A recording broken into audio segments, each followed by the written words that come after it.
Hey guys, Curtis Alexander. In this video, I want to try to answer the question, which is what is the best PMF device? And what I don't want to do is give you a specific manufacturer because I don't think that's helpful. I'll just give you some criteria that I think you should be looking at if you're interested in moving forward and purchasing a machine. This is the information I would follow again if I was looking at purchasing another machine. So first and foremost, you do have to take into account cost. PMF devices they have a huge range. Like I said up here, anywhere from $400 up to $40,000. Now, is a $40,000 machine better than a 400 one? Yeah, generally speaking, you are going to get what you pay for, but that doesn't necessarily mean that the most expensive machine is the best for you. So but with that being said, you have to take into account the money. And some of the things you also need to look at are some of those factors in your life that may make it worthwhile to go up to that upper range to get a higher quality machine, such as, are you on a lot of drugs? Have you done a lot of surgeries?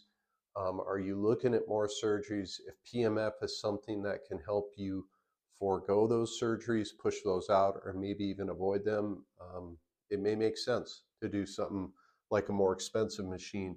Are you going to be using it every day to help with stress reduction and with sleep? So, yeah, money matters, but I do believe that you tend to get what you pay for. That doesn't mean you need to spend 40 grand, but it does mean that if you're serious about this, I don't think a $400 machine is probably going to get the job done. I could be wrong, but that's my 2 cents on machine cost. The other thing I would look at, does the company that you're looking at offer a guarantee, or can you try it at very low cost? Um, I think trying it at very low cost is a great option. There's people that run PEMF businesses. Can you go in there and try their machine, pay them a low cost, try it out, see what you think?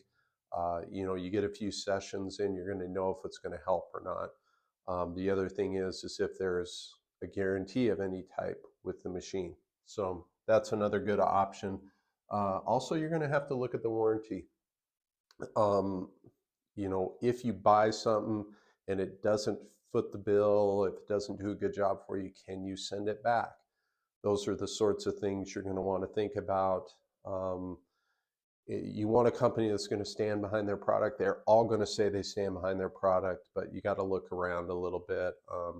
So a warranty is going to be a huge one.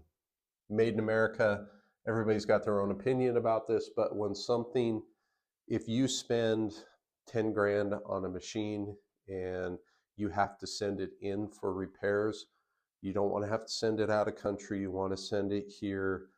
You want to know that you're being taken care of. I know that sounds really trite, really kind of hokey, but it's the truth. I would be very, very leery about buying anything that's not made in the United States, or I should say in the country that you live, but most people that are watching this are going to be in the United States.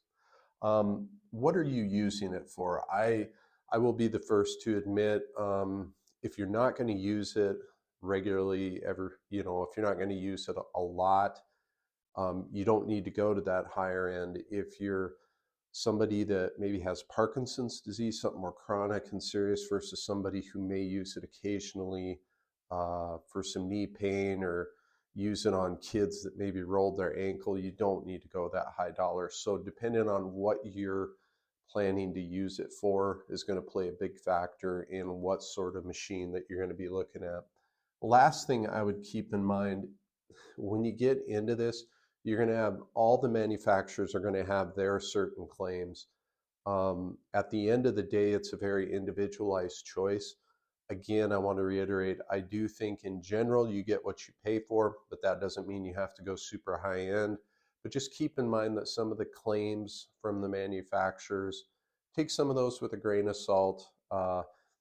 And if things are said, make sure that they have evidence to back those up. Okay, so I realize looking at PMF machines can be kind of intimidating. There's a lot of them, there's a lot of claims. In most cases, it's a significant amount of money. So I hope this video was helpful, you guys. Let me know in the comments if you have any other questions or anything to do with PMF machines, post it down there. It's helpful for me to hear your feedback, and it's helpful for other people that watch the video to hear what your thoughts as well. So anyway, guys, I will see you in the next one. Thank you.